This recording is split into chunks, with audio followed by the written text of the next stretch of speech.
Le PDG d'une importante société étatique en Algérie a pris la fuite, comme tous les autres Harraga, afin de fuir ce qui lui paraissait à lui, en tout cas une condamnation pour terminer tous ses jours en prison. Le PDG de la Société nationale des travaux publics, Monsieur Belkacem Abdelseddouk, craignant pour sa vie, craignant de finir toute sa vie dans une cellule de prison infecte, a décidé de fuir l'Algérie. La SNTP, je rappelle qu'elle a été créée en 1977. Pourquoi je dis que c'est une entreprise importante? Parce qu'elle est impliquée dans pas mal de projets de construction d'infrastructures nationales. Elle est impliquée dans la construction du projet ferroviaire présenté comme le plus grand projet ferroviaire en Algérie. Il s'agit du train qui va relier les mines de Rajbilet à Béchar, plus de 6 milliards de dollars. La SNTP était impliquée dans la construction du tronçon Tindouf, 2 stations de service à Tindouf et Zouirat. C'est une route qui va relier la ville de Tindouf algérienne à la ville mauritanienne de Zouirat et qui va traverser le désert, la Mauritanie, tout en contournant le Sahara occidental. Abdelseddouk Belkacem prend peur, panique et décide de ne faire confiance à aucune de ses connaissances. Il prend juste la décision, pure et simple, de devenir un Harraga. Après avoir servi le pays, après avoir servi sa société pendant de nombreuses années, il finit Harraga clandestin dans un pays étranger. Personne ne fait confiance à la justice algérienne. Le PDG d'une importante société étatique en Algérie, une stratégique entreprise publique en Algérie, a pris la fuite, comme tous les autres Harraga, en embarquant dans une embarcation, pas de fortune. Je pense que lui, il avait un peu plus d'argent que les autres Harraga pour emprunter au moins une embarcation assez confortable afin de fuir ce qui lui paraissait à lui, en tout cas une condamnation pour terminer tous ses jours en prison. Le PDG de la Société nationale des travaux publics, Monsieur Belkacem Abdelseddouk, son nom et Belkacem Abdelseddouk. Belkacem Abdelseddouk dirigeait pendant plusieurs années cette Société nationale des travaux publics qui est connue, qui existe depuis 1977 et qui est impliquée dans plusieurs projets importants. Il a été relevé de ses fonctions vers la 2e semaine du mois d'octobre 2025. Il y a de cela 8 jours, une semaine plus exactement, Monsieur Abdelseddouk Belkacem, craignant pour sa vie, craignant de finir toute sa vie dans une cellule de prison infecte, inconfortable, insupportable et fatale pour son état de santé, a décidé de fuir l'Algérie comme les Harraga, tout simplement de brûler, comme on dit, tout simplement. Il a fui clandestinement l'Algérie pour s'établir en Europe et pour échapper à la vindicte de la justice algérienne et pour échapper à une justice qui lui paraissait inéquitable, cruelle et intraitable et surtout pas digne de confiance. J'ai eu du mal à commencer cette émission parce que j'ai eu peur de ne pas être pris au sérieux. Je vous assure, c'est une histoire sérieuse. Il y a eu un PDG de la Société nationale des travaux publics, M. Belkacem Abdelseddouk. Alors, il a dirigé cette entreprise depuis plusieurs années. La SNTP, je rappelle qu'elle a été créée en 1977.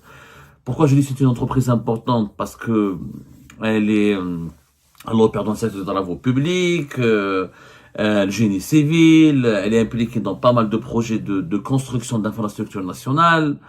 Alors, je vais vous donner quelques exemples de ces projets. Par exemple, récemment, elle est impliquée dans la construction du projet ferroviaire présenté comme le plus grand projet ferroviaire en Algérie, notamment il s'agit du train qui va relier les mines de Rajbilet à Béchar, un train qui va coûter à l'Algérie dans les 6 milliards de dollars, plus de 6 milliards de dollars. La SNTP était impliquée dans la construction du tronçon Tindouf. Mais il n'y a pas que ce projet-là. La SNTP était aussi impliquée dans la réalisation, par exemple, en 2021, elle a signé avec Naftal une convention pour réaliser 2 stations de service à Tindouf et Zouirat, sur la fameuse route que l'Algérie avait pris l'engagement de réaliser, qui va coûter à l'Algérie presque 1 milliard de dollars. C'est une route qui va relier la ville de Tindouf algérienne à la ville mauritanienne de Zouirat et qui va traverser le désert de Tindouf à la Mauritanie, tout en contournant le Sahara occidental, le territoire disputé entre le Maroc et le Front Polisario.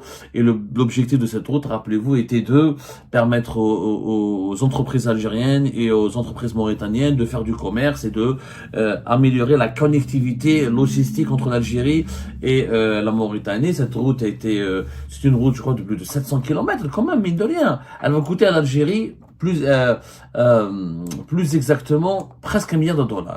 Et les stations de service qui devaient permettre aux camionneurs, aux automobilistes qui devraient emprunter bientôt cette route, devaient être construites par la SNTP, la Société nationale des travaux publics.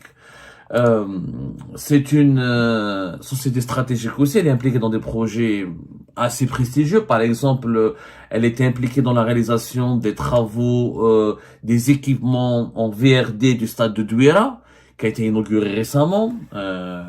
C'était en 2022 où elle était impliquée dans ce projet-là. Et ce directeur général, Abdelsador Belkacem, était en charge de superviser personnellement ce projet. Le stade de Douala, c'est un stade de 40 000 places.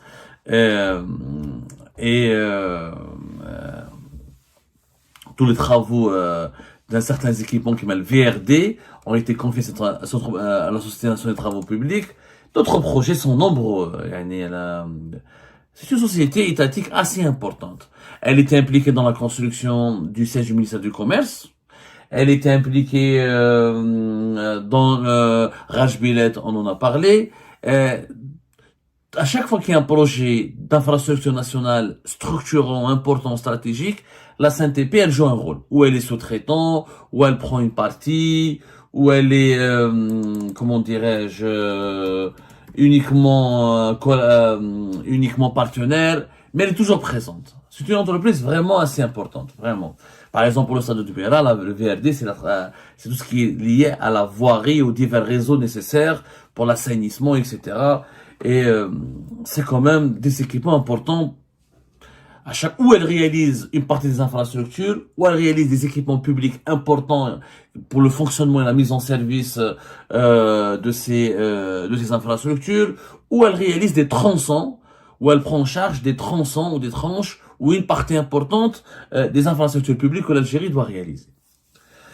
Au mois d'octobre, il a été relevé de ses fonctions. Abdelsador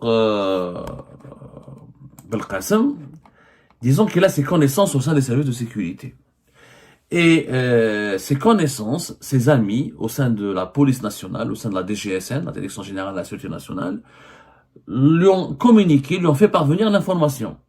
Ils l'ont mis en garde, ils ont dit, fais attention à toi, tu seras bientôt convoqué, tu seras bientôt emmerdé, et on te prépare 3 dossiers de corruption, de détournement d'argent public, et de trafic d'influence et d'enrichissement illicite, et tu finiras en prison. Et la justice algérienne est en train de te préparer, dès que tu seras convoqué devant un tribunal, tu finiras directement sous mandat de dépôt.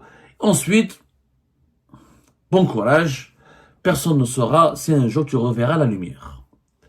Abdelsador Belkacem, déjà après son limogeage, il était déjà placé sous ISTN. Pourquoi? Il a tenté de voyager, de quitter l'Algérie, on l'avait refoulé au niveau d'un aéroport. Il a été refoulé, donc il a compris, on lui a signifié qu'il était sous interdiction de sortir du territoire national. Au départ, la justice algérienne ne lui a pas notifié, ne lui a pas adressé une notification.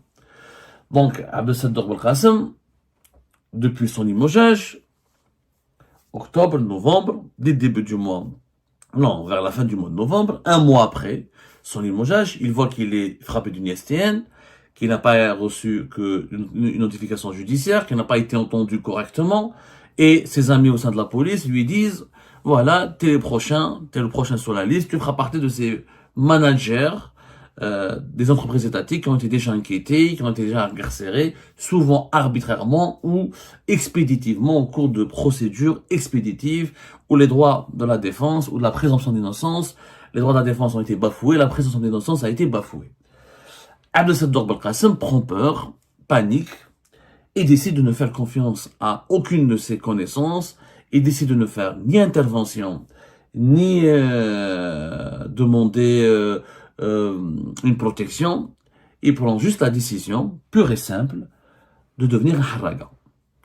Abdelsador Belkacem, depuis une plage de la wilaya de Ain Mouchent, il paye des passeurs qui vont le placer, ils vont lui trouver une belle place dans une embarcation de Harraga. Visiblement, encore une fois, je parle, quand on dit embarcation de fortune, souvent on fait référence à ces bateaux, à ces petits navires, à ces petits bateaux, à ces petites embarcations vraiment fragiles, archaïques, étant souvent en panne, qui partent souvent à la dérive et qui finissent par causer des naufrages ou des accidents en haute mer, provoquant des tragédies ou des drames. Mais ça, c'est parce que c'était Harraga qui n'ont pas les moyens financiers de s'offrir une traversée sur des embarcations de qualité, confortables, bien équipées et sécurisées. Quand on fait partie de la catégorie de Abdel Belkacem, on paye pour c'est pas des yachts, c'est des bateaux modernes, robustes, avec des moteurs vraiment plus robustes, plus puissants, et ce sont des embarcations destinées aux bons payeurs, aux harragas ce qu'on appelle nous les harragas du luxe, les harragas de la jet set. Ce sont des jet setters, c'est-à-dire des gens qui sont les harragas riches, qui payent donc, qui cassent leur tirelire pour payer, s'offrir une traversée sur une embarcation, mais vraiment très luxueuse, à la limite très sûre, bien équipée. Depuis une plage de la Wilaya de Mouchent, Abdel Belkacem a réussi à atteindre les eaux territoriales espagnoles, à débarquer en Espagne, comme des centaines ou des milliers de harragas algériens, depuis le début de cette année 2025, et depuis il a disparu, il n'a plus donné signe de vie. Il est hors de portée des autorités judiciaires et des autorités et des services de sécurité algériens, et aucun radar n'a pu le détecter, personne ne sait où est-ce qu'il se trouve. Certaines sources indiquent qu'il a pu rejoindre l'Angleterre, d'autres sources affirment qu'il se trouve toujours sur le territoire espagnol, d'autres sources disent au contraire il est parti se réfugier, se cacher en France, d'autres sources disent qu'il a quitté carrément l'Union européenne et qu'il a pu se faire des papiers pour rejoindre un pays beaucoup plus discret où il n'y a aucun accord d'extradition avec l'Algérie. En tout cas, Abdel Belkacem, après la fuite, il a fui clandestinement après avoir servi le pays, après avoir servi sa société pendant de nombreuses années, après avoir dirigé une des sociétés étatiques les plus importantes du pays, il finit harraga clandestin dans un pays étranger. Peut-être qu'il a trouvé les moyens d'acheter une résidence, peut-être qu'il avait déjà un titre de séjour, on sait pas, on n'a pas tous les détails dans cette histoire, sur cette histoire très très opaque. Sauf que voilà, il a disparu. Aujourd'hui, il est porté disparu. Cette histoire, elle est au-delà du. C'est pas uniquement un scandale. Je ne peux pas dire qu'Abdel Belkacem est innocent. Je ne peux pas dire aussi qu'il est vraiment impliqué dans les affaires de corruption. Tout ce que je dis, c'est que personne ne fait confiance à la justice algérienne. Personne. Personne ne fait confiance à la justice algérienne. Tout le monde se sauve, tout le monde veut prendre le large. Tout le monde veut fuir parce que, y compris quand on est innocent, même quand on n'a rien fait. Parce que vous allez me dire, j'imagine un peu les commentaires maintenant qui vont fuser plus tard ou qui vont bombarder cette émission. Mais oui, il faut pas le défendre, c'est un corrompu, il a pris de l'argent, il a volé, s'il n'avait rien à se reprocher, il serait resté. Ben, justement, personne ne veut rester en Algérie, même quand on est innocent. Même quand on n'a rien fait, on a peur. Même quand on n'a rien fait, on a peur. Tout le monde veut prendre les clés des champs, comme dit l'expression. En réalité, ce scandale n'est pas une simple affaire de corruption qui a mal tourné ou une affaire d'enrichissement illicite. Non, le problème c'est qu'il y a une rupture totale entre les élites algériennes et la justice algérienne. La justice algérienne n'inspire plus confiance. La justice algérienne, personne ne veut lui accorder le moindre crédit. Tout le monde a compris qu'en Algérie, il n'y a pas de présomption d'innocence. Et que personne ne veut finir ses jours en prison en Algérie parce que les conditions de détention sont tellement terribles et les prisons sont tellement pleines à craquer. Quand on est âgé, j'imagine que je n'ai pas l'âge exact, mais il doit pas être très loin de la retraite, hein. Abdel Belkacem, c'est pas un jeune, il n'a pas moins de 40 ans, en tout cas, il n'a pas mon âge. Et il est certainement âgé de plus de 55 ans jusqu'à plus de 60 ans. Personne ne fait confiance à la justice algérienne. Aujourd'hui, dès qu'on a un problème avec la justice algérienne, algérienne, les gens veulent fuir. Parce qu'ils savent très bien que les juges sont là pour appliquer des instructions téléphoniques, que la présomption d'innocence, encore une fois, n'est un principe qui a disparu du vocabulaire des juges algériens, que les convocations sont juste une démarche pour préparer les terrains des emprisonnements, et que les incarcérations sont devenues systématiques. Il n'y a pas aucune condition réunie pour garantir des procédures équitables. Il n'y a pas de procès équitable en Algérie.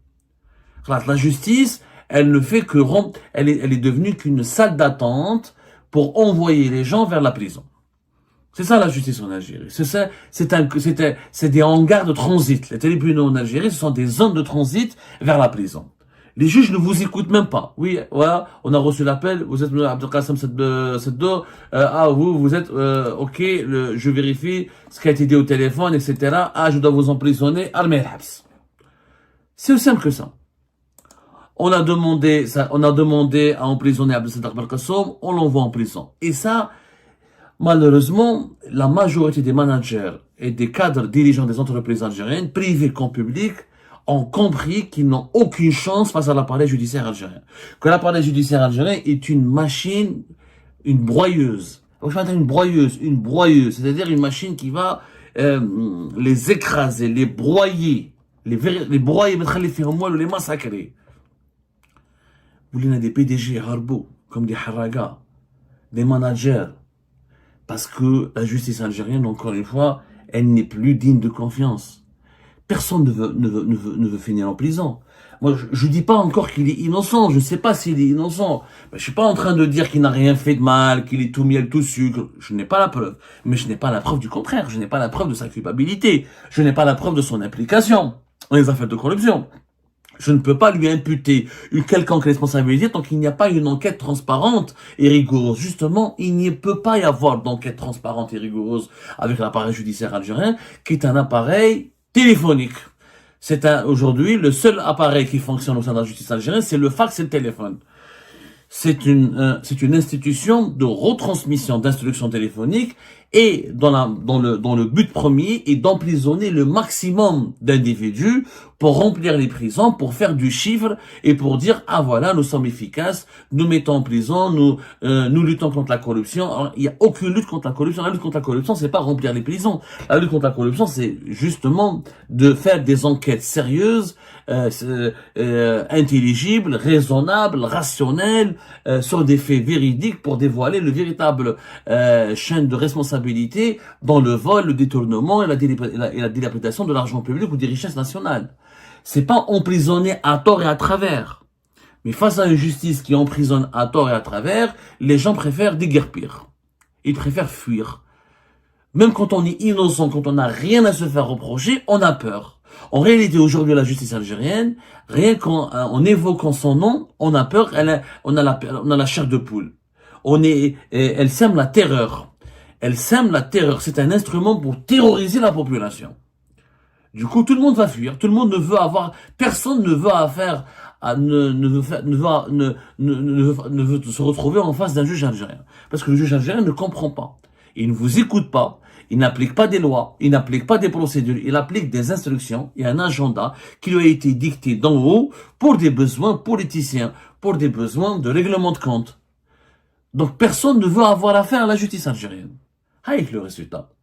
Et je suis sûr que ce PDG ne va pas être un cas isolé.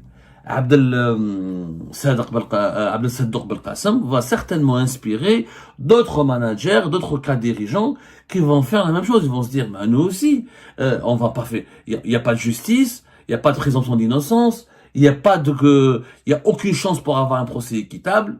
La seule solution, l'embarcation, la harga, traverser la Méditerranée, fuir clandestinement et refaire sa vie ailleurs, sous des cieux plus cléments, en s'établissant sur les territoires de pays où les juges ne sont pas gouvernés par le téléphone, où les juges ne sont pas gouvernés par les généraux et les décideurs politiques, où la justice n'est pas instrumentalisée et à tort et à travers, dans le seul but de remplir les prisons en permanence de prisonniers, d'incarcérer en permanence des individus sans leur concéder le droit de se défendre en toute dignité et en toute équité.